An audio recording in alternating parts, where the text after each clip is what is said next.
Enfin, les chaînes, en l'occurrence M6, lancent un peu de nouveauté. Ce mardi à 21h, Audition secrète arrive sur nos écrans avec un concept inédit. Trouver des chanteurs qui n'auraient pas eu le courage de passer un concours à la télévision.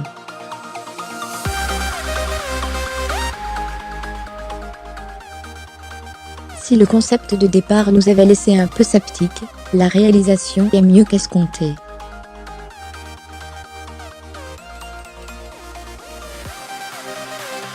C'est-à-dire, bon, contre toute attente, on y croit à ces histoires. La bande-annonce est spéciale. Une personne amenée sur le lieu du plateau télé pour une raison lambda se retrouve, en 5 minutes, maquillée comme un camion volé. Bah oui, c'est la télé, à chanter avec des musiciens qu'elle ne connaît pas, une chanson qu'elle maîtrise parfaitement.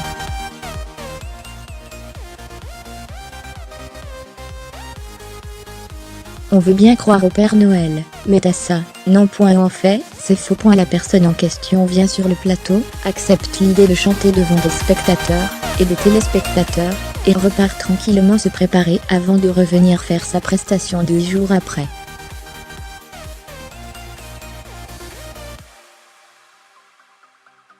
Ouf, ça devient crédible. La chaîne est d'ailleurs très fière de sa création qui permet à une maison de disques de partir à la recherche de talents qui ont eu l'envie de devenir chanteurs, mais la vie en a décidé autrement.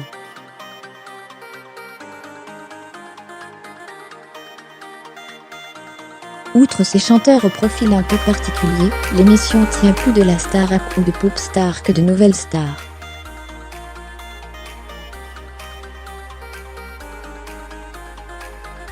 Car le jury est composé de 2 producteurs, Pascal Nègre et Julien Creusard, qui, au-delà du talent, cherchent avant tout quelqu'un qui aura un succès commercial pour lancer leur nouvelle maison de disques.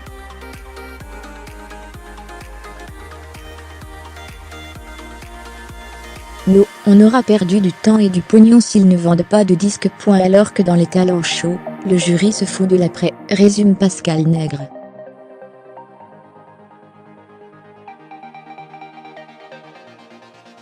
Le concept de l'émission se rapproche des castings sauvages au cinéma, poursuit le producteur, ancien juré de la Starac.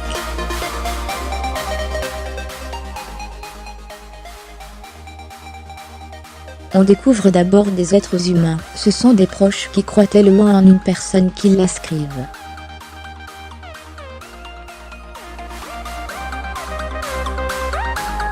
C'est une vraie preuve d'amour de leur part, c'est très émouvant.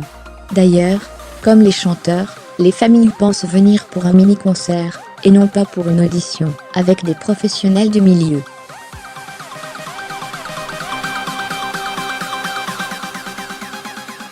C'est donc après la première chanson, que les choses sérieuses commencent. Si le chanteur a fait une prestation suffisamment convaincante aux yeux, et surtout aux oreilles, de Pascal Nègre et Julien Creusard, les 2 producteurs, qui étaient cachés dans une petite pièce, avec un miroir sans teint, sortent de leur box, pour proposer à l'artiste de travailler un peu, et de continuer à passer des étapes de sélection, pour savoir s'ils envisageraient de produire son album.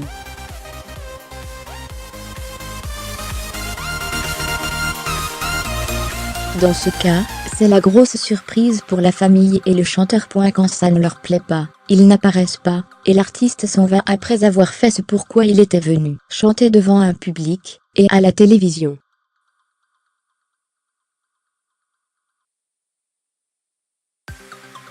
Pas de déception à la clé, donc pas de compétition au programme non plus, parce qu'au début de l'émission, chaque talent se croit unique.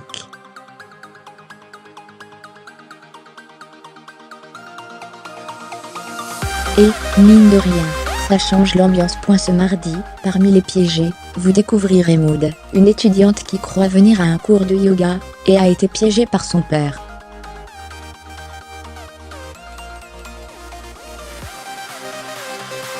Elle a publié une vidéo dans laquelle elle faisait une reprise de Nekfeu partagée par le rappeur Incel.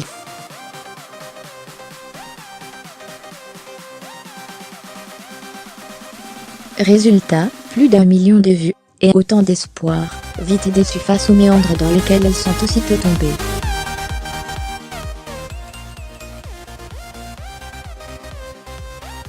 Fauve, 29 ans, a, selon ses amis, choisi la stabilité financière plutôt que le rêve.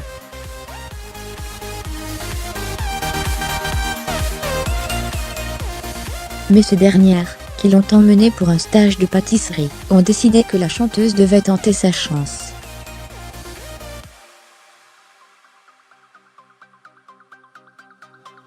C'est pareil pour le père de Cassiena, 16 ans, qui ne se croit pas à la hauteur malgré sa participation à des concours de chant à Marseille.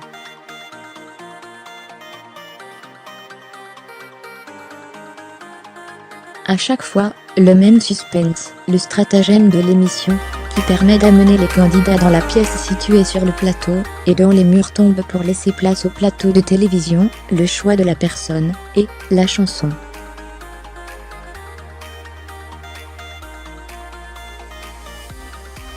L'émission commence bien et change vraiment, on a envie de suivre les aventures de ces chanteurs.